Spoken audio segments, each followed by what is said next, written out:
This is something I've been involved with for many years. Effectively, I think that it's one of the most important things that students can be doing in order to challenge educational issues at the university and ultimately to kind of change the way that the university behaves and the way that education is viewed and treated. What would you say to a student who said, I don't feel that Defend Education is representing me, I feel they're just a minority who's acting without any authority? Well, Defend Education is always operating on an open basis in that anyone can be involved. There's weekly meetings, so if it's something that you think you would like to be involved with and you're not necessarily completely agreed with everything they do, then that's something that you can come along and have your say over. What Defend Education acts kind of for the purpose of is to try and improve the education for everyone, even if it is just a minority of people taking those actions. And it also wants to increase the democracy within the university to give students more say in how the university runs. And so actually what they're aiming to do is to try and give students more of a say in education rather than have a minority control it, which is currently the case with the senior management team. I've been in university now 3 years, and I came just after the rise, just before they raised the fees to £9,000. And even the whole time, it's the whole university is really run like a business, and so I'm not really sure when this came about. In my kind of view line, it seems to have always been like this. It's been the longest occupation that's happened for many, many years.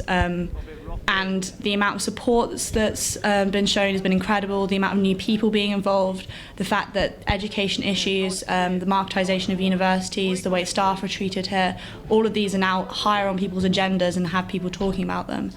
We've clearly seen that the university's been affected by the actions that have taken. They felt it necessary to get an injunction out. They said that their commercial operation had been affected. So although we haven't won our demands, I think we're making progress towards that. And you've got to remember that this is a long-term, sustained campaign, and this doesn't mean that because the occupation's ended, that this is just going to stop now. We're students of the university. Universities have traditionally been places of dissent. And when our democratic structures at the university have failed, as they have, Defend Education have members that are in elected positions, and they know through their experiences in engaging with the university management that our demands are just not up for debate or any meaningful debate. A lot of student representatives are ignored or overlooked by management entirely. Why do you think only, 3% of people vote in guild elections or something? Yeah, that's not because people don't believe the candidates are any good. Many good people do get elected to the guild. Is that they feel that their elected representatives don't have the capacity to enact change. So with regards to we don't have the right to take that building, it's last chance saloon, really, the occupation, we don't want to be doing that. The students in Defend Education want to be doing their work. They don't want to be stuck in the Senate chamber. It's not much fun, but they had to be there for a week, till they were chucked out, because that's the only way of, would I be talking to you now about these things? No. It's been a closed shop debate. So this is just the start, we've got a student protest on a Tuesday, which hopefully will be fantastic, because students are seeing that their lack of democracy they have in their institution and how actually direct action is a last resort, but we've taken that step because we believe in what we're fighting for. Staff should be paid a living wage. Our university should not lobby against us, lobbying the government to increase fees to £16,000. They should publicly oppose the privatisation of the student loan book. Students do care about these issues, and we're putting it into practice and actually trying to force that debate to happen. I was in court all day on Monday, so I only joined the tail end of the demonstration. Actually, what the demonstration did was it was a show of support. I think people thought that it might have to be a way of getting people out of the building without being seen, because the injunction was in force, and we know that the university has a history of victimising students who have been involved in this kind of protest. However, people inside the occupation actually decided that they were going to stay. They were going to defy the court injunction because they felt that it was worth it. And so instead, what actually happened with the demonstration was that it meant that a lot more people went inside the occupation and joined it. And so the occupation was given a new lease of life as a result of the demonstration on Monday. They realised just how bad publicity it is for universities to call the police on their own students. It gets them a lot of negative press. They're seen as heavy-handed. It increases the chance of reputational damage.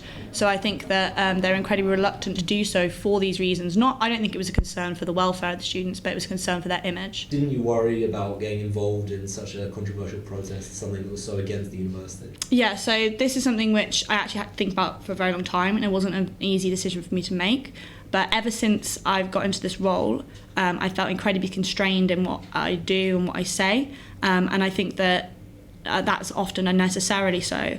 And actually, my opinion now is that the things that SAB say and do, they should be controversial if it's for the right reasons. And this was to highlight very important issues which I don't think are being talked about.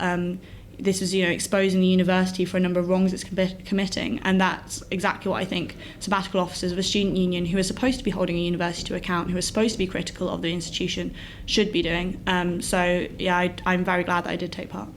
The management won't sit down and negotiate with us over these things. The elected representatives would know better than anybody that is the case. Therefore, the direct action is necessary and needed. And actually, so far, we haven't managed to get the university around the table to negotiate, but we're building a movement on campus of people that are saying, no, these things should be talked about. You should talk to your students about it.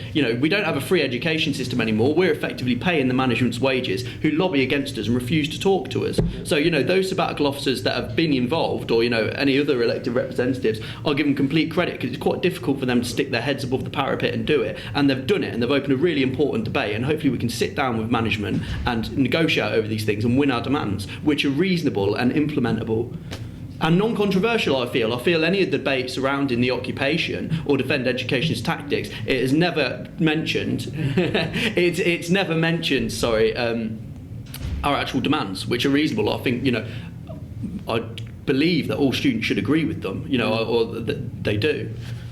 I'd encourage people who maybe are unsure about the occupation, they're not sure about the tactics, they're not sure about the aims, to actually read the blog, which is on defendeducationbrum.org, and to have a look at all the different explanations there as to why people have been doing what they've been doing, and ultimately to talk to people. I think people are more than happy to actually have conversations with people about the occupation, about the tactics, and about the demands.